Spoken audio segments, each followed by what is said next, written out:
excuses. I mean, Tiro died pursuing education.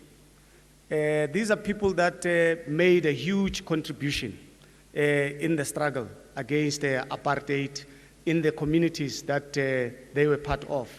And they never made excuses. And there are so many of us today who are a young generation who continually make excuses about why we don't want to go to school, about why we can't go to school. And we spend most of our times doing absolutely nothing instead of making a contribution in the societies that we live in. For me, that is the overall message that I picked up. But I'm sure there are a lot of people who picked up a whole lot of messages out of that documentary. And once again, to the University of Limpopo, thank you very much for this occasion. Another round of applause, please. Now, ladies and gentlemen, our next speaker was born in Luo, Nyanza in Kenya on the 17th of July in 1962. Professor Lumumba is the Director and Chief Executive Officer of Kenya School of Law and an advocate of the High Courts of Kenya and Tanzania. He's one of the most eloquent lawyers in the continent of Africa. He is a professor of public law and founding dean at Kabarak University School of Law. He lectured law at the University of Nairobi, the United States. His qualifications include a Bachelor of Laws and Master of Laws degrees from the University of Nairobi and an LLD from the University of Ghent in Belgium. He also holds a degree of Doctor of Letters from the University of Cape Coast in Ghana and is a certified public secretary and a member of the Kenya Institute of Management. He has also written several books, among them Criminal Procedure in Kenya. The other one is the Constitution of Kenya 2010. He also wrote a book called Swearing by Kenya, a call for political hygiene in Kenya politics and from raw deal to real deal. He is the former secretary of the Constitution of Kenya Review Commission and former director of the defunct Kenya Anti-Corruption Commission. He's the founding trustee of the African Institute for Leaders and Leadership and a founding chairman of the Association of the Citizens Against Corruption. Professor Lumumba was recognized by the International Commission of Jurists, Kenya section, and the Law Society of Kenya for his exemplary contribution to the legal profession.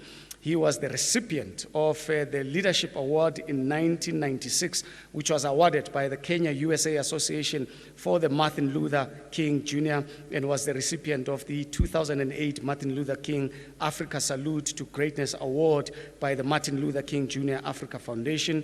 He has also been included in the Makui Who's Who in the World and is the Distinguished Mwalimu Julius Nyerere Lecturer for 2014. Professor Lumumba delivered the 11th Kwame Nkrumah Memorial Lecture at the University of Cape Coast in Ghana in 2016. His credentials go on and on and on and on. But ladies and gentlemen, please let's welcome him warmly into the podium, Professor Lumumba.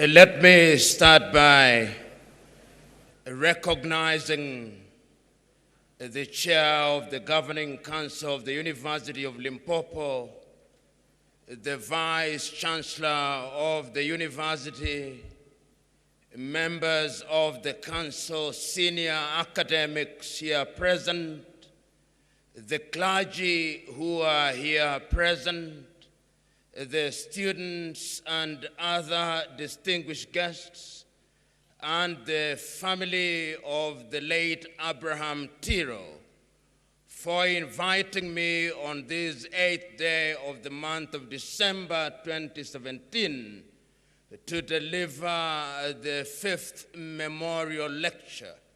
And it's also fitting that in absentia, I should acknowledge the men who have had the honor and privilege of delivering the previous memorial lectures.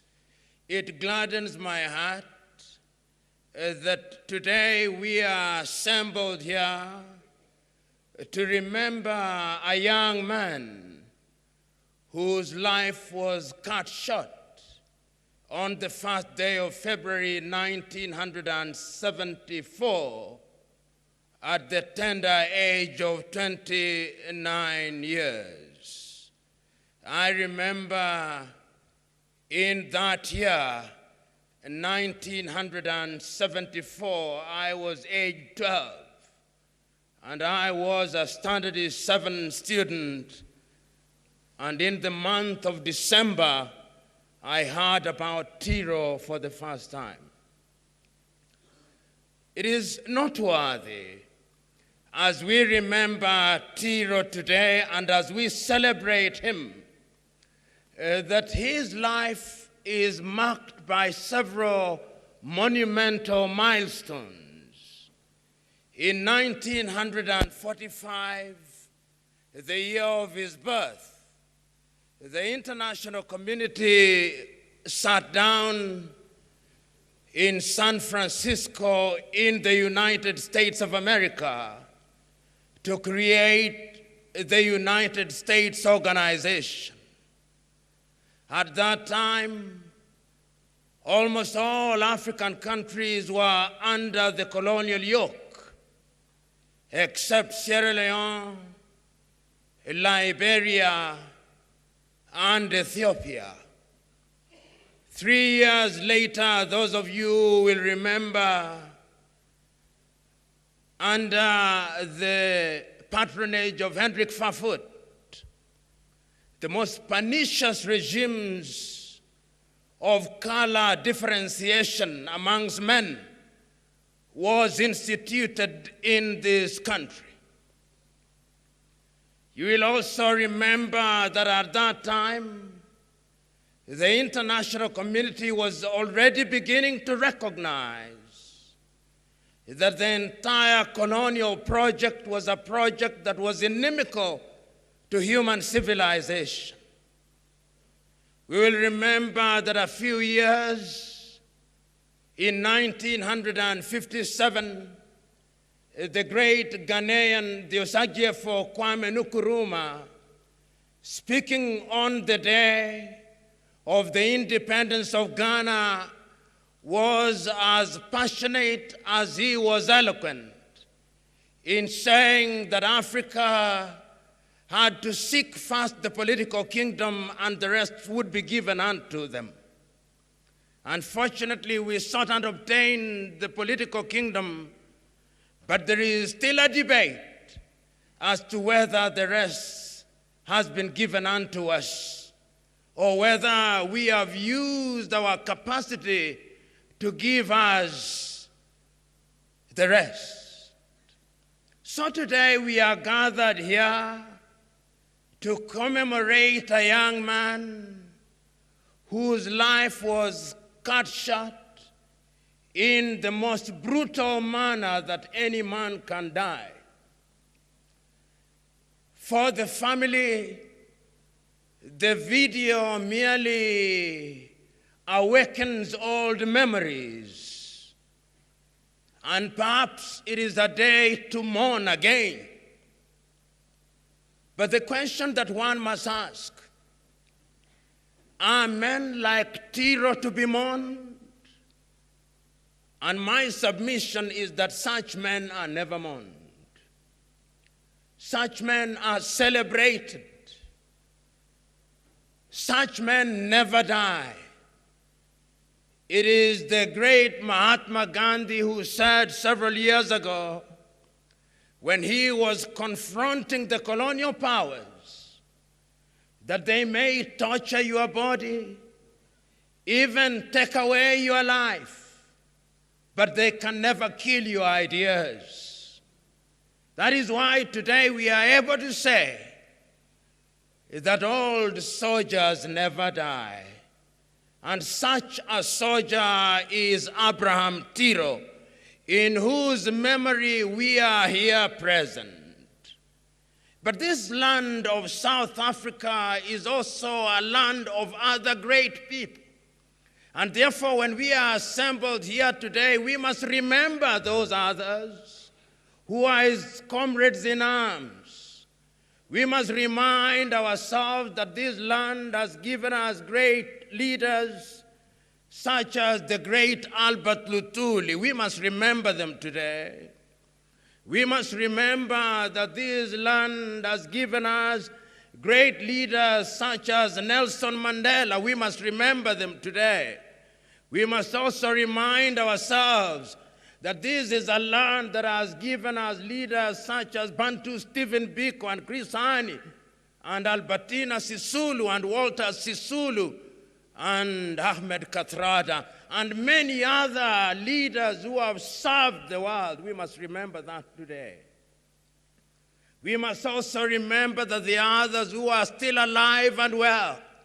We must remember and celebrate men and women such as Desmond Mpilo Tutu. We must remember them today because the work that was started by the likes of Abraham Tiro is the work that they continued in the realization that the struggle against evil is a relay race where one generation passes over the torch to another generation. We must ask ourselves, however, now that we are celebrating Tiro, did he die in vain? When on that 29th day of April in the year 1972, aged only 27, young men and women in his student council asked him to deliver a speech at the University of the North. He touched things that were way beyond his age. He interrogated his audience on that day. He asked them, this education system that you are giving us, does the world know the differentiation of education? He posed. He asked his audience on that day, in the United States of America, do they have education for the Negroes? Do they have education for the American Indians? Do they have education for the Caucasians? Why is it that in this country we have education for the Bantus? Why is it that we have education for the Caucasians? He posed the question. His audience did not take it kindly. Several years down the line, those questions are valid. Those of us who are familiar with the structures of pernicious regimes such as the apartheid regime may very well say that in the 1990s, you South Africans, with the assistance of the rest of Africa, succeeded in exorcising the ghost of apartheid. But is there a possibility that apartheid is still alive and well in other forms? Is there a possibility that apartheid is still alive and well? Is there a possibility that those desires of Tiro and other comrades in arms has never been met? Is there a possibility that the education that we provide in South Africa is not uniform? Is there a possibility that we still have apartheid in our education, not only in South Africa, but in the rest of Africa? Is there a possibility that we still have apartheid in our hospitals? Is there a possibility? Is there a possibility that we still have apartheid in our public sector? Is there such a possibility? Is there a possibility that we still have apartheid in our economic sector? Is it possible that we never succeeded in exorcising these ghosts? Is there a possibility that indeed Tiro was right in posing the question, do we have a fair deal? Do we have a fair deal for the young men and women who are in Port Elizabeth? Do they have a fair deal? Is there a fair deal for those who are massacred in Marikana? Is there a fair deal for those who are working in the farms in the Western Cape? Is there a fair deal for the blacks who are in the Orange Free State? Is there a fair deal for South Africans? several years after Tiro was taken by his maker. In other words, when we are assembled here today, Tiro poses several questions to us. And those questions are not only valid to the South Africans who are here present, those questions are valid to the entire continent of Africa. Because the entire continent of Africa continues to punch below our political and economic weight. This continent of Kwame Nkrumah, this continent of Julius Kambarage Nyerere, this continent of Patrice Emery Lumumba, this continent of Modibo Keita of Mali, this continent of Albertina Sisulu, this continent still knows pain. This continent still knows hunger and famine. This continent still knows conflict. This continent still knows discrimination. This continent still knows underdevelopment. This continent is not at ease. And if you want to know that this continent is not at ease, you only have to look at each one of the African countries and pose the question that Tiro posed several years ago. You posed to you, South Africans, do you have a fair deal? Do the men and women who are working in your factories, are they treated fairly? We know you have made some strides, but is that the best you can do? Tiro would ask, do you have a fair deal? If Tiro today were to arise and he were to go to Zimbabwe, he would ask of Robert Gabriel Mugabe, do your people have a fair deal? Tiro would ask. Tiro would go to Mozambique and he would ask in Maputo, do you Mozambicans have a fair deal? And he would move before he goes to other African countries. He would go to Lesotho and Swaziland and ask them, do you have a fair deal? And he would not stop there. He would go to Namibia and ask of the president and the people of Namibia, do you have a fair deal? He would go to Angola and ask them, we know you have oil in Angola. Is it for the benefit of the Angolans or the Portuguese? He would not stop there. He would move a little to Equatorial Guinea and ask them, we know that you have the highest per capita income in Africa, but is that per capita income the result of voodoo economics, where it is concentrated only in the hands of a few? He would ask, and he would not stop there.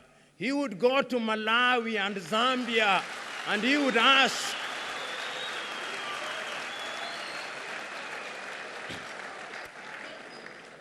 Tiro would not stop there, because on the 29th day of April, the year 1972, he asked, what is the value of education if it is not connected with the rest of Africa? He would not stop there. He would go to the Democratic Republic of Congo and ask of Joseph Kabila, you country whom God has given everything in the world, why are you presiding over a country that is the poorest country in Africa, where rape is alive and well? He would ask. And he would not stop there. Tiro would go upstairs and he would go to Tanzania and would go to Kenya and he would go to Somalia and he would go to Ethiopia and he would go to South Sudan and he would go to the Sudan and to Egypt and to Libya and Tunisia and Niger and Central African Republic, and he would go to Gabon and he would go to Benin and to Togo and to Guinea and to Guinea-Bissau and to all the countries, and he would pose the same question. And he would not stop there. He would go to Senegal and Cote d'Ivoire and the Gambia and all the African countries and Sierra Leone and Liberia. And he would not stop there. He would go to Mali and Mauritania and Sahrawi and Morocco, and he would pose the same question. So today, when we are assembled here in the memory of a man such as that, the question that we must pose to ourselves: are we children of a lesser God?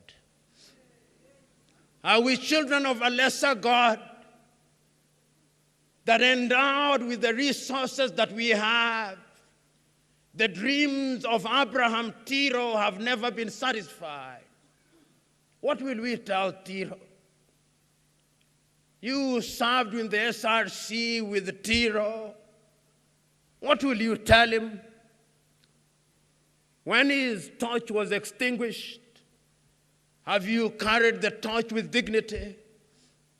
You members of his family who lose him and miss him the most, have you kept his torch alive and well?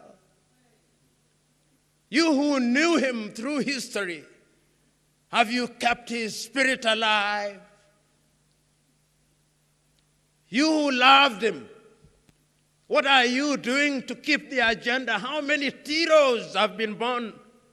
Because Tiro never died. Because all soldiers never die. Is his spirit alive and well? Are we doing something about our education that will make Tiro proud? Or we have schools and we are miseducated in those schools?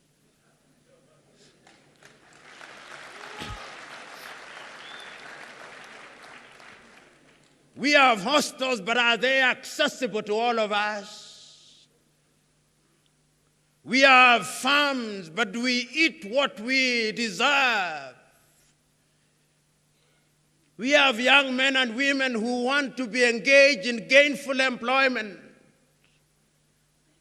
Is it possible that the monster of corruption is standing in the way of Abraham Tiro? Is there a possibility that while Tiro tells us to be warriors for truth, we have made lies and greed our creed? Is it possible that we are betraying Tiro Abraham by doing things that we ought not to do? Is it possible that we are giving away our resources for which Tiro died at age 29? Is it possible that we are welcoming visitors in our country whose only desire is to devour us?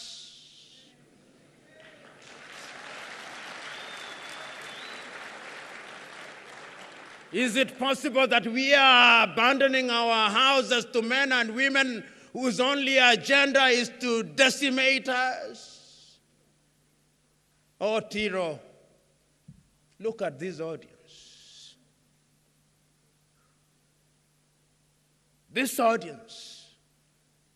audience of your fellow South Africans, now liberated from the chains of apartheid. When you died, South Africa was not free. On that February day when you died, Tiro, Nelson Mandela was still at the Robben Islands. So was Walter Sisulu, so was Chris Hani. And there were others like Robert Sobukwe and other great South Africans. They were still there. In the 1990s, your country was liberated. Your country now claims to be free. But Tiro, what are they free from?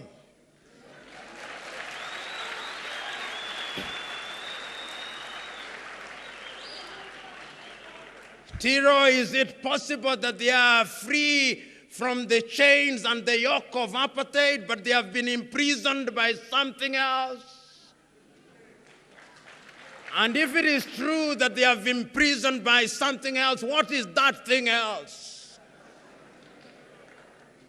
Is it their leaders or themselves?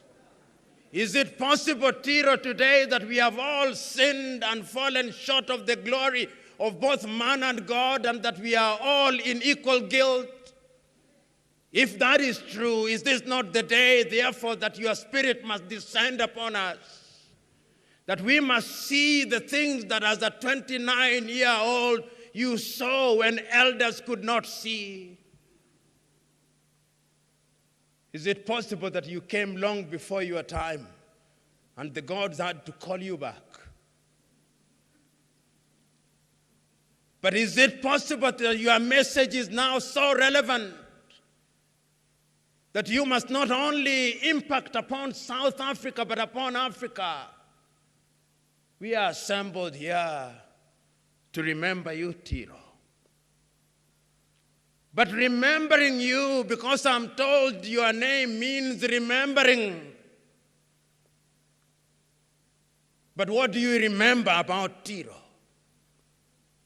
When we leave this assembly, and we have had several assemblies in memory of Tiro Abraham, are they mere annual jamborees? Or there is something beyond the jamborees? Is this another fifth jamboree to remind ourselves of Tiro? To behold via a documentary how he lived without more? Or this is a day to re-energize ourselves? I'm submitting to us that this is a day to re-energize ourselves. I'm submitting to us that if we are to give meaning to Tiro, we must interrogate our country and our continent. We must ask ourselves, what are we doing to create employment for our young men and women that they may not run away to the United States of America and Europe? We must ask ourselves that question. We must ask ourselves, what are we doing to ensure that our young men and women, upon graduation from the universities, have opportunities for employment for those who desire to be employed, and opportunities for creativity and innovation for those who desire to create and innovate? We must ask ourselves whether we are generating enough funds to ensure that when our young men and women, our old men and women are sick, they have the ability to access medical services which are world-class without paying a dime because they have worked hard for it. We must ask of ourselves whether we are producing enough food so that those who are consumers of pap and other associated foods can do so without let and hindrance. We must ask ourselves, what is the quality of housing that we are giving to our people?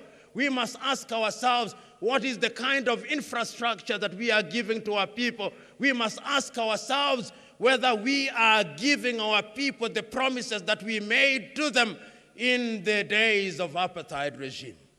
Tiro, the deal will be fair. Tiro, I can tell you, and we must tell ourselves, that Africa is beginning to wake up.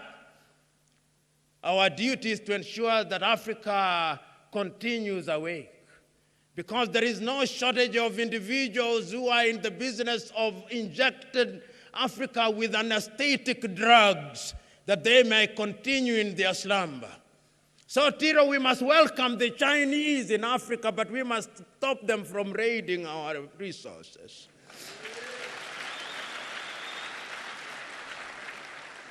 Tiro, we must remind ourselves that there are three ways of being at the dinner table. You can be at the dinner table as a diner, as a waiter of food to be eaten. Africans have been at the dinner table as food for too long. Time has come that we must sit at the dinner table of civilization as diners. Tiro, we must remind ourselves that time has come that when our leaders are invited to international gatherings, they are not there merely for photo sessions, but as true participants in the agenda of determining what the world is all about. Tiro, we must remind ourselves that when we are in international organizations, we must not only be allowed to sit by dint of tokenism, but we must be substantive participants in the agenda of life. We are not children of a lesser God. We are not children of a lesser God. But we must also remind ourselves that we must apply effort in the things that require effort. We must not be persuaded, or we must not allow ourselves to persuade ourselves that without any effort on our part, we can get the things that we desire without work. We must work. There is no voodoo economics. There is no abracadabra and lo and behold, rabbits coming out of hats. we must remember that the divine instruction was, by the sweat of thy brow. Oh, it is not lost on me that we have a bishop here. It is not lost on me that even if one wanted to be spiritual about these things, we must have clarity of mind. Oh, dear bishop, is it not God who said through Elijah, do not waver between two opinions. Choose you now whom you want to serve.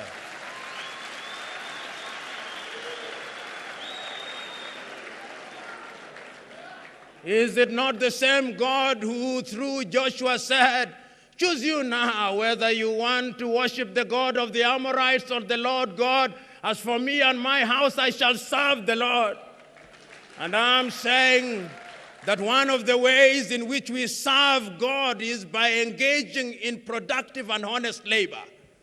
And I'm telling to us that our wealth does not reside in the things. I know of many people who are so poor that the only thing that they have is money and things.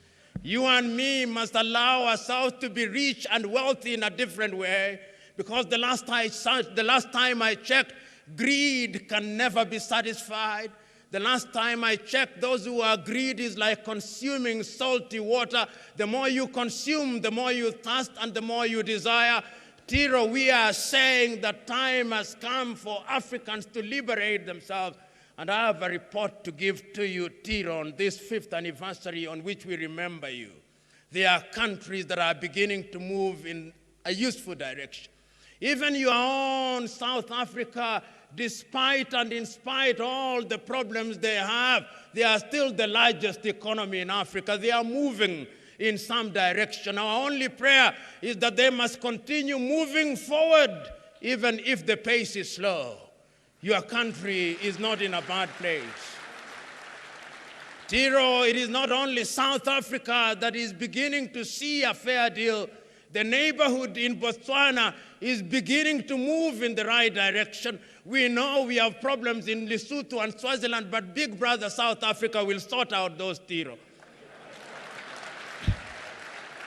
Oh, we know, Tiro, that up in the north across the border, in Zimbabwe, they have distinguished themselves as the only country without a currency, but even that we know it shall be solved. And Tiro, the story is not only good in the southern part of Africa, in the eastern part of Africa, my own country, Kenya, is not doing too badly.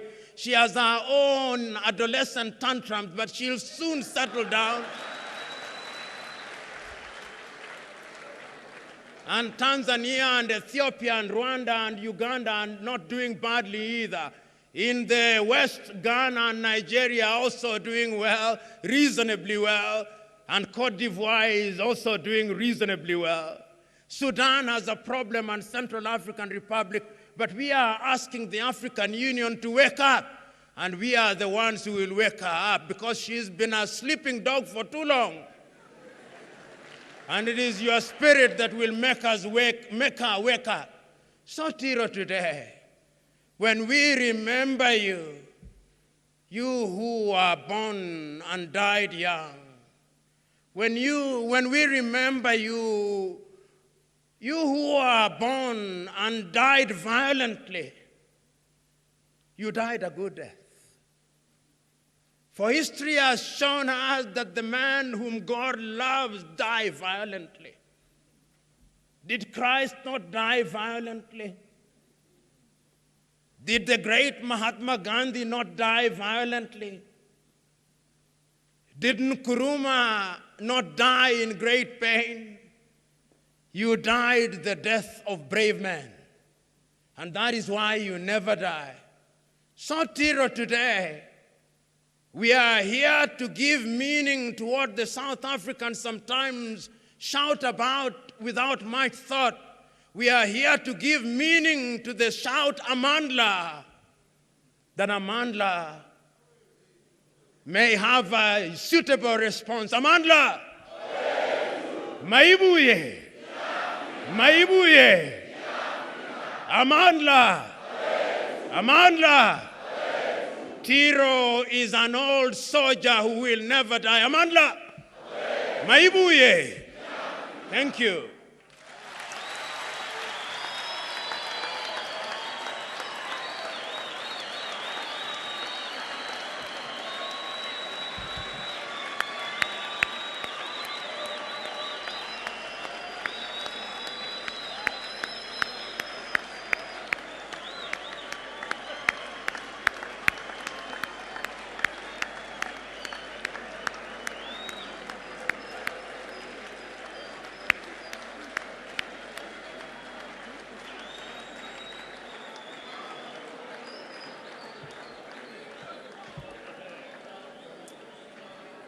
Well, well, well, well, well. Well, well, well, well, well.